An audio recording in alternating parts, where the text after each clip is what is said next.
अस्सलाम वालेकुम दोस्तों, कैसे हैं आप सब। मैं अल्हम्दुलिल्लाह बिल्कुल ठीक हूँ और उम्मीद करती हूँ कि आप सब भी खैरियत से होंगे। मैं अपने चैनल पर आपको खुशामदीद कहती हूँ। आज मैं आपके लिए एक बहुत अच्छी रेसिपी लेकर हाजिर हुई हूँ और वो है मटन चने।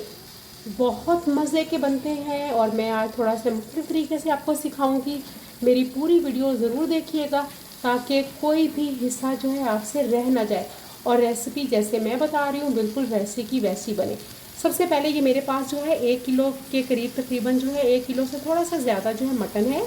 इसको मैंने जो है कुकर में डालकर रख दिया है। इसको मैं थोड़ी देर के लिए कवर कर दूंगी ताकि इसके अंदर से गोश्त के अंदर जो उसका अपना पानी होता है वो सारा बाहर निकल आए और इस गोश्त के अंदर से जो एक टेस्ट होता है, एक स्मेल होती है, वो ना आए। ये देखें, ये गोश्त का पानी जो है ये अच्छे तरीके से छूट गया है, इसमें गोश्त में से निकल आया है।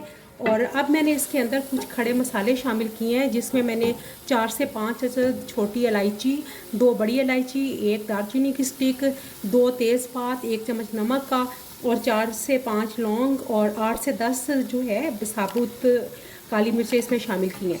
अब मैं इसमें इतना पानी डालूंगी कि ना सिर्फ हमारा गोश्त गल जाए बल्कि जो यखनी है वो भी हमें मिल जाए, क्योंकि चने भी हमने उसी यखनी में गलाने हैं। अब मैं इसके अंदर पानी शामिल करूंगी। ये मैंने गोश्त के अंदर 6 गिलास जो है पानी के डाले हैं और अब मैं इसको कवर करके कम से कम 15 मिनट तक जो है सीटी चलने दूंगी ताकि हमारा गोश्त गल जाए। उसके बाद मैं फिर बताती हूँ आगे हम क्या करते हैं। जी, ये 15 मिनट हो गए, ये हमारा गोश्त जो है ये गल गया। अब इस गोश्त को जो है मैं निकाल लूँगी और ये जो यखनी है इसके अंदर जो मैंने भिगो के रखे हुए हैं चने वो डाल के इसको 20 से 25 मिनट के लिए मैं कुकर लगाऊंगी। 20 से 25 मिनट सीटी चलेगी तो फिर मैं उसे निकाल लूँगी ताकि हमारे चने अच्छे तरीके से गल जाएँ। अब इस यखनी के अंदर मैं ये चने जो है ये इसके अंदर डाल दूँगी। चने मैंने बहुत ज़्यादा देर भिगोए नहीं थे इसलिए इसे गलने में थोड़ा सा टाइम लगेगा। 20 से 25 मिनट सीटी चलेगी और हमारे चने गल जाएंगे। चने हमारे 25 मिनट के अंदर गल चुके हैं बहुत अच्छे तरीके से। अब हमने एक कढ़ाई ली है और इसके अंदर 2 बड़े खाने के चम्मच जो होते हैं वो डालेंगे ऑयल के। आप कोई सा भी ऑयल जो है इस्तेमाल कर सकते हैं। ये तकरीबन 2 बड़े चम्मच जो हैं ऑयल के हैं। ये ऑयल जैसे ही गर्म होता है इसके अंदर हम ज़ीरा का 1 चम्मच डालेंगे। ऑयल गर्म होना शुरू हो गया। अब इसके अंदर ज़ीरा डालूंगी मैं 1 चम्मच। ज़ीरा मुझे बहुत पसंद है, आप ज़ीरा पाउडर भी इस्तेमाल कर सकते हैं। इसको मैं चंद सेकंड के लिए रोस्ट करूंगी ताकि इसकी बहुत अच्छी खुशबू आ जाए। बस चंद सेकंड के लिए इसे रोस्ट करूंगी। इस पेस्ट को मैं थोड़ी देर फ्राई करूंगी ताकि ये जो पानी है इसके अंदर मैंने डाल के इसे ग्राइंड किया था वो पानी खुश्क हो जाए और ये प्याज जो है ये भी थोड़ा सा पक जाए, इसका कच्चा पानी जो है ख़त्म हो जाए।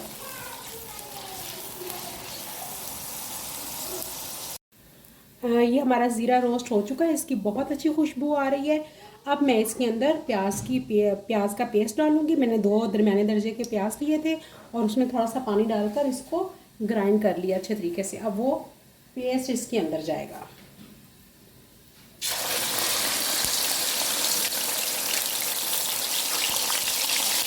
अब मैं इसे थोड़ी देर, ये प्याज का कच्चापन जो है ख़त्म हो गया है और ये बहुत अच्छे तरीके से पक गया है। इसकी रंगत भी देखें थोड़ी सी तब्दील हो गई है। इस मरहले पे इसके अंदर जो मैंने गोश्त बॉयल करके रखा हुआ था वो इसके अंदर शामिल करूँगी और इसको थोड़ा सा मैं फ्राई कर लूँगी प्याज के साथ। अभी तक अगर आपने मेरा चैनल सब्सक्राइब नहीं किया तो प्लीज़ सब्सक्राइब करें, अपनी मोहब्बत का सबूत दें और हमारी मेहनत को सराहा करें। अगर आपको वीडियोस अच्छी लगती हैं तो उन्हें शेयर किया करें। बेल आइकन को दबाना ना भूलें ताकि तमाम नोटिफिकेशन आपको बर वक्त मिल जाया करें मेरे चैनल से मुताल्लिक। और अगर आप मेरी रेसिपीज़ जो है ट्राई करते हैं और आपका जो एक्सपीरियंस है मेरी रेसिपीज़ के साथ, प्लीज़ कमेंट्स में ज़रूर शेयर किया करें, मुझे बताया करें कि आपकी रेसिपी कैसी बनी। अब हम थोड़ी देर इसको फ्राई करेंगे इसमें प्याज के साथ। ये गोश्त फ्राई करते हुए हमें तकरीबन 5 मिनट हो गए। इस मरहले पे मैं लहसुन, अदरक और 3 अदद हरी मिर्चों का पेस्ट इसके अंदर डाल रही हूँ। ये आपने देखा होगा कि ये मैं बाद में डाल रही हूँ, पहले इसलिए नहीं मैंने डाला क्योंकि प्याज का भी पेस्ट था और लहसुन अदरक का भी पेस्ट होता, तो बहुत जल्दी जो है आग पकड़ना शुरू कर देती है मसाले को, और मसाला जो है पैंदे के साथ, बर्तन के पैंदे के साथ लगना शुरू हो जाता है। अब ये इस मरहले पे जब मैं इसको लहसुन अदरक के पेस्ट को इसके साथ डाल रही हूँ, तो अब ये लहसुन अदरक का पेस्ट जो है जलेगा भी नहीं और बहुत अच्छे तरीके से पक भी जाएगा। हमने बस इतनी देर इसको पकाना है कि इसका कच्चापन ख़त्म हो जाए और वो जो एक खुशबू होती है लहसुन अदरक की वो ख़त्म हो जाए, क्योंकि बहुत सारे लोगों को वो पसंद नहीं होती। अब इस मरहले पे मैं एक बड़े साइज़ का टमाटर जो है उसे बारीक चॉप करके इसके अंदर शामिल कर रही हूँ और इसे इतनी देर तक पकाएंगे कि टमाटर का पानी खुश्क हो जाए और ये नरम हो जाए। इस मरहले में बाकी जो मसाला जाते हैं वो भी हम इसमें शामिल करेंगे। बाकी मसाला जात में मेरे पास 2 छोटे चम्मच टीस्पून जो है वो नमक के हैं। अगर याद रखिएगा कि जब मैंने चने बॉयल किए थे और गोश्त बॉयल किया था, 1 चम्मच मैंने उसमें भी नमक का डाला था। 1 चम्मच मेरे पास लाल पिसी हुई मिर्च का है, 1 चम्मच मेरे पास हल्दी का है और 1 ही चम्मच मेरे पास पिसा हुआ धनिया है। ये सारे मसाले जात इसके अंदर जाएंगे। आप अपनी मर्ज़ी के मुताबिक मसाला जात की तादाद कम या ज़्यादा कर सकते हैं अपनी मर्ज़ी से।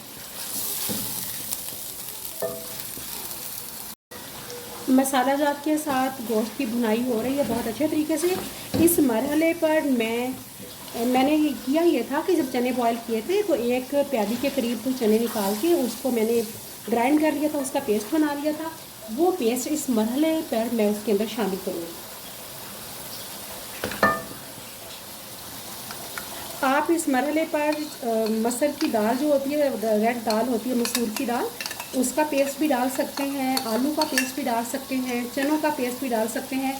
मुझे बेसिकली चनों का पेस्ट पसंद है तो मैं इसीलिए थोड़े से चने मैंने निकाल के उनका पेस्ट बनाकर इसके अंदर शामिल कर दिया है। अब थोड़ी देर हम इसकी मज़ीद भुनाई करेंगे। इस मरहले पर 4 से 5 चम्मच दही के फेंट के वो मैं इसमें शामिल कर दूंगी और इसे इतनी देर भूनूंगी कि दही का पानी खुश्क हो जाए।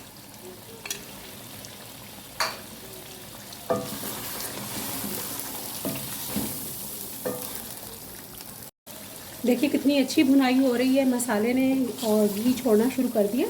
अब हम थोड़ी सी देर बस 2 मिनट और इसकी भुनाई करेंगे और फिर चने और यखनी दोनों इसके अंदर शामिल कर देंगे। दही का पानी खुश्क होना शुरू हो गया और मसाले भूनने की पहचान ही ये होती है कि ऑयल मसाले से अलग होना शुरू हो जाता है। और ये देखिए कितनी खूबसूरत जो है हमारी भुनाई हो रही है।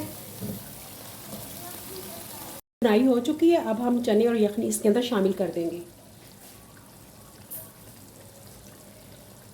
ये यखनी और चने इसके अंदर शामिल हो गए।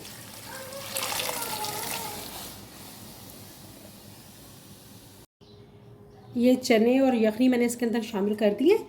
अब हम 10 मिनट के लिए इसे कवर करके रख देंगे ताकि मसाले के अंदर चने और गोश्त दोनों बहुत अच्छे तरीके से पक जाए। 10 मिनट हो गए हैं हमारे सालन को पकते हुए। अब हम देखते हैं इसका कवर उतार के। जी, एक दफ़ा हम इसको मिक्स करेंगे अच्छे तरीके से।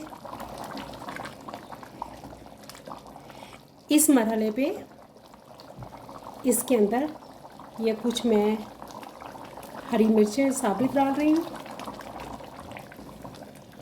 और यहाँ पर थोड़ा सा मैं दूध भी इसमें ऐड करूँगी, तकरीबन हाफ कप। अब मैं इसे अच्छे तरीके से मिक्स करके मज़ीद 10 मिनट के लिए इसे पकने के लिए रख दूँगी। अब ये आप पर डिपेंड करता है कि आप इसकी ग्रेवी कितनी रखना चाहते हैं। आप थोड़ा नरम सा रंग खाना पसंद करते हैं या आपने इसकी ग्रेवी कम करनी है, वो आप पर मुनहसर है। अब मैं 10 मिनट मज़ीद इसे पकने के लिए रहने दूँगी। यहाँ पर आप जो इसका नमक भी टेस्ट कर सकते हैं कि अगर नमक आपके हस्बे ज़रूरत है तो ठीक है, वरना आप इसमें इस मरहले पर ऐड कर सकते हैं।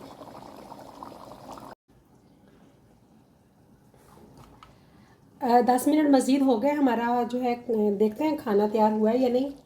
जी माशाल्लाह हमारा खाना जो है पककर तैयार हो चुका है। ये देखें जी, कितना खूबसूरत इसका रंग आया है और ये कितना खूबसूरत है। मुझे इतनी ही ग्रेवी चाहिए, इससे कम नहीं। तो मैं जो है अब इसे डिश आउट करूँगी। जी ये देखें, मैंने डिश आउट कर लिया है। हमारे मज़े के मटन चने बहुत अच्छे तैयार हो चुके हैं। मैं तो इसको ख़मीरी रोटी के साथ खाने जा रही हूँ। आप भी खाएं और दाद वसूल करें, और यकीनन आप बाज़ार के चने गोश्त जो है खाना भूल जाएंगे। मेरी वीडियोस देखते रहिएगा और लाइक करते रहिएगा। शुक्रिया।